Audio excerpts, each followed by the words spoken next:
நீங்கள்லாம் வெற்றி பெற்றதற்கு எதிர்க்கட்சியில் இருப்பதற்கு நாங்கள் தான் காரணம் என்கிறார். நான் ஒன்றை சொல்ல விரும்புகிறேன். ராஜீவ்காந்தி படுகொலை பாரத பிரதமராக இருந்தவர் ஆனதற்கு பிறகு ஒற்றை இடத்தில் தான் துறைமுகத்தில் வெற்றி பெற்றார். ராஜீவ்காந்தி தான் சொல்ல ராஜீவ்காந்தி படுகொலையான பொழுது ஒற்றை இடத்தில் தான் ஜெயித்தார் துறைமுகத்தில். வேடிக்கையோடு சொல்லுவார், கடலாடி வருவாய் என காத்திருந்தேன் வரவில்லையே தம்பி என்று சொல். அது ஆக அதையும் ராஜினாமா செய்தார். வெறும் பூஜ்ஜியம் திராவிட முன்னேற்ற கழகம், பூஜ்ஜியத்திலிருந்து தமிழகத்தை ராஜ்யமாக ஆண்ட இயக்கம் திராவிட முன்னேற்ற கழகம். வெற்றி தோல்வி வரும் போகும், அது நிரந்தரம் அல்ல. அதற்காக விடாப்பிடியாக பேசுவது என்பது நியாயமும் அல்ல, முறையும் அல்ல. எதையும் எதிர்கொள்ள திமுக தயார்.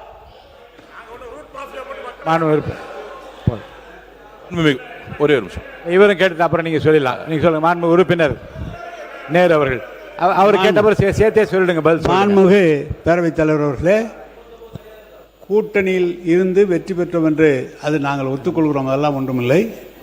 எங்களுடைய கூட்டணியில் இருந்து வெற்றி பெற்றவருடைய ஆதரவோடு தான் நீங்கள் இன்றைக்கு ஆட்சி அமைத்திருக்கிறீர்கள். அதை செஞ்சுங்க.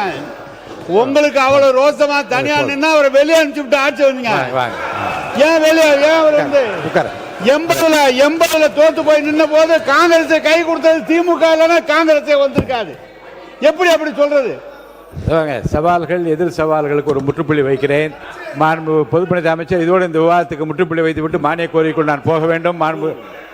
மாண்புமிகு பேரவைத் தலைவர்களே, இங்கு ஒவ்வொரு கட்சிக்கும் தனித்த அடையாளம் இருக்கிறது. ஒரு தேர்தல் முடிஞ்ச பிறகு யாருக்கு யாருடன் சேர வேண்டும், யாருடன் ஆட்சி அமைக்க வேண்டும், அந்தந்த கட்சியோட நிலைப்பாடு. இது யாருக்கும் அடிமை கிடையாது.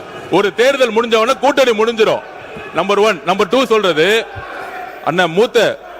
மூத்த உறுப்பினர் சொன்னாரு, நாங்கள் யாருடைய தோல்விகளையும் நாங்க எதையுமே தவறா பேசல. நாங்க சொல்ல வருதுன்னா திமுக இவர்களால் தான் கூட்டணி கட்சி வெற்றி பெறுதுன்னு ஒரு ஆதிக்க மனப்பான்மை இருக்கு பாத்தீங்க. அந்த ஆதிக்க மனப்பான்மை தான் நாங்க கொஸ்டின் கேட்கிறோம்.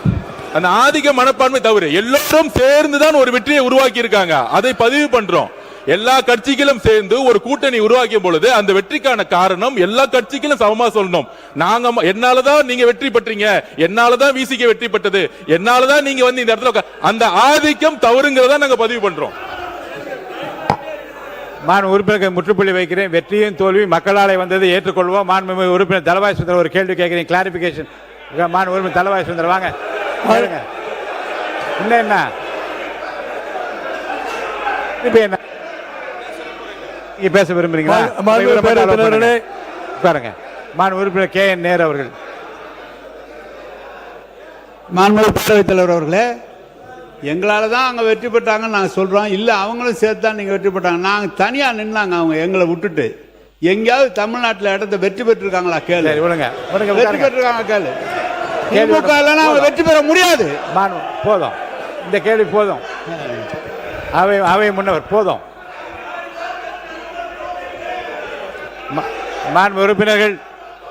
உறுப்பினர்கள் இது போதும் என்று நினைக்கிறேன். அவை முன்னவர் மாண்புமிகு பேரவைத் தலைவர் அவர்கள், அவை முன்னவர் விவாதம் மானிய கோரியை விட்டு பேச வேண்டிய நேரத்தை மாறி மாறி அரசியல் பேசிக் கொண்டிருக்கிறோம். நான் பேசுறேன். அதனாலதான் இல்லை. ஆகவே நான் ஒன்றை சொல்ல விரும்புகிறேன்.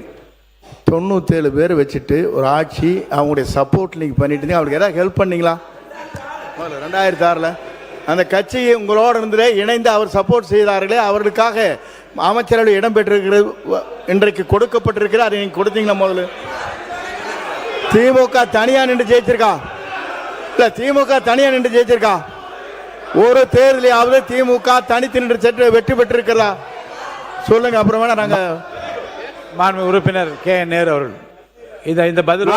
மாண்புமிகு பேரவைத் தலைவர் அவர்களே, என்ன சப்போர்ட் பண்ணலான்னு, என்ன ஹெல்ப் பண்ணீங்களான்னு மத்தியில் முதல் பிரதமர்னு சொன்னது திமுக சொன்னார். மத்திய அரசு அமைப்பதற்கு ஆதரவாக இருந்தது திமுக. 2 முறை ஆதரவாக இருந்தது திமுக. என்ன சப்போர்ட் பண்ண? நாங்க சப்போர்ட் பண்ண. இவங்க மட்டும் 26 பேர் சார் சொல்றேன், நான் சொல்லிடுறேன். 26 பேர் இல்ல, பாமகவை சேர்ந்த 21 பேர், 22 பேர் அன்னைக்கு இருந்தாங்க. பாமகவை சேர்ந்த 22 பேர் இருந்தாங்க. எனவே இவங்க ஆதரவு மட்டுமல்ல, பாமக ஆதரவு எங்களுக்கு இருந்தது. எங்களுடைய ஆதரவுல மத்திய அரசு அமைச்சிட்டு இவங்க எங்களுக்கு ஹெல்ப் பண்ணாங்களான்னு கேட்கிறார். ரொம்ப நீங்க உறுப்பினர் கே பி அன்பழகன் விவாதத்தை தொடங்கலாம். மாண்பு உறுப்பினர் கேபி அன்பழகன் விவாதத்தை தொடங்கலாம். இல்லை I mean, I don't allow anyone to speak now. Only KP Anbazhagan. மாண்புமிகு முன்னவர் பேரவைத் தலைவர் அவர்களே, மாண்பு அவை முன்னவர் பேசிடுங்க. போதும் இதோட கடைசியை இறுதியாக முடிச்சுக்கலாம். பேசுங்க. மாண்பு பேரவைத் தலைவர் அவர்களே, மாண்பு முன்னாள் அமைச்சர் அவர்கள் பேசுகிற போது 11 அமைச்சர் வாங்கிட்டு தான் நீங்கள் இதை பண்ணீங்க. நல்லா தெரியும், நாடு 11 அமைச்சர் அங்கே இடம்பெற்றீர்கள், அது மறந்து விடக்கூடாது. இந்த டாபிக் இதோட மாண்பு உறுப்பினர் தாரகி பட் நீங்கள் ஒரு நிமிஷம் மட்டும் சொல்லி முடிங்க. வாங்க பேசுங்க, என்ன சொல்ல வரீங்க சொல்லுங்க.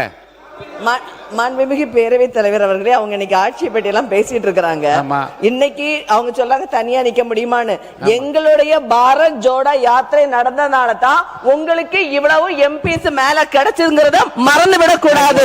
அன்றைக்கு உண்மைதான், அன்னைக்கு எங்களுடைய கூட்டணியால தான் உங்களுக்கு எம்பிஸும் கிடைச்சு இவ்வளவு எம்எல்ஏஸும் கிடைச்சு என்பதை மறுப்பதற்கு இல்லை. அதே போல நாங்கள் உங்களுக்கு மத்தியில் ஆளுகின்ற பொழுது எங்களுடைய ஆட்சி காங்கிரஸ் ஆட்சி உங்களுக்கான பிரதித்துவத்தை தந்து உங்களுக்கான அமைச்சர்களை தந்தது எங்களுடைய ஆட்சி. 22 வருடங்கள் நாங்கள் கூட பயணித்தோம், இல்லை என்று சொல்லவில்லை. 22 வருடங்கள் உங்களுக்காக நாங்கள் பயணித்தோம். இன்றைக்கு எங்களுக்கான ஒரு ஆட்சி வரும்பொழுது நாங்கள் அவர்களுக்கு சப்போர்ட் செய்து கொண்டிருக்கிறதை மறந்துவிடக் கூடாது. நாங்கள் ஒன்றும் உறுப்பினர் கேபி அன்பழகன் மட்டும் பேசுங்க. உட்காருங்க. உறுப்பினர் கேபி அன்பழகன் நீங்க பேச தொடங்கலாம். உட்காருங்க, இல்ல மற்றவங்களாம் உட்காருங்க. பாருங்க, நீண்ட விளக்கமும் மாண்பு உறுப்பினர் கேபி அன்பழகன் மற்றவங்க உட்கார் போதும். இல்ல இரு தரப்பும் உங்களுடைய கருத்துக்களை எல்லாம் நீங்க சொல்லிவிட்டீர்கள். உட்காருங்க. அவங்களுக்கு மேட்டத்துக்கா உறுப்பினர் அவங்களுக்கா? சரி உட்காருங்க, எல்லாம் உட்காருங்க. இல்ல உருங்க. உட்காருங்க. மாண்புமிகு பேரவைத் தலைவர் அவர்களே, சட்டமன்ற காங்கிரஸ் கட்சி தலைவர் அவங்க உறுப்பினருக்கு பாயப்படுத்த ஒரே நிமிஷம் மட்டும் பதில் சொல்லிட்டு உறுப்பினர் அன்பழகன் மட்டும் தான் பேசுவார். உட்காருங்க, சொல்லுங்க.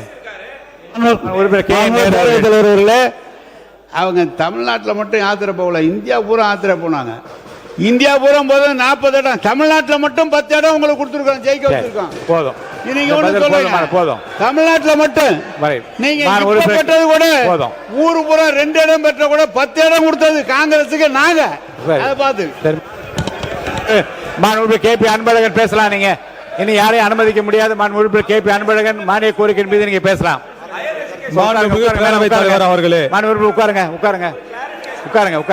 உயர்கல்வியினுடைய வளர்ச்சி குறித்து கேபி அன்பழகன் அனைத்து இந்திய அண்ணா திராவிட முன்னேற்ற கழகத்துடைய தலைவர்கள் தான் என்பதை இந்த நேரத்தில் நான் பதிவு செய்ய விரும்புகின்றேன். புரட்சி தலைவர் எம்ஜிஆர் அவர்கள்